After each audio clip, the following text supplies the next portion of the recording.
আসসালামু আলাইকুম, সবাই কেমন আছেন? তো আজকে রান্না করব আলু দিয়ে বেগুন দিয়ে ডিম। তো এখানে আমি ডিম, পেঁয়াজ কুচিয়ে এবং আলু বেগুন কেটে ধুয়ে নিয়েছি। আর এদিকে মশলা নিয়ে নিয়েছি হলুদের গুঁড়ো, মরিচের গুঁড়ো, ধনিয়ার গুঁড়ো, স্বাদমতো লবণ এবং কাঁচামরিচ। তো এদিকে আমি কড়াইটা বসিয়ে দিলাম। কড়াইতে পরিমাণ মতো সয়াবিন তেল দিয়ে সিদ্ধ করা ডিমগুলো দিয়ে হলুদ এবং পরিমাণ মতো লবণ দিয়ে ভেজে নিয়েছি। তো সেই তেলেই আমি ডিম ভাজা হয়ে গেলে পেঁয়াজগুলো দিয়ে কিছুক্ষণ ভেজে নেব, যতক্ষণ না পেঁয়াজের রঙটা ব্রাউন কালার হচ্ছে।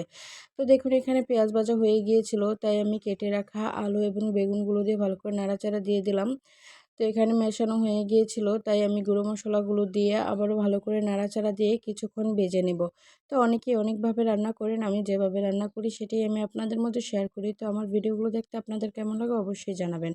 তো এখানে ভাজা হয়ে গিয়েছিল, তাই ঝোলের জন্য আমি পরিমাণ মতো পানি দিয়ে দিলাম।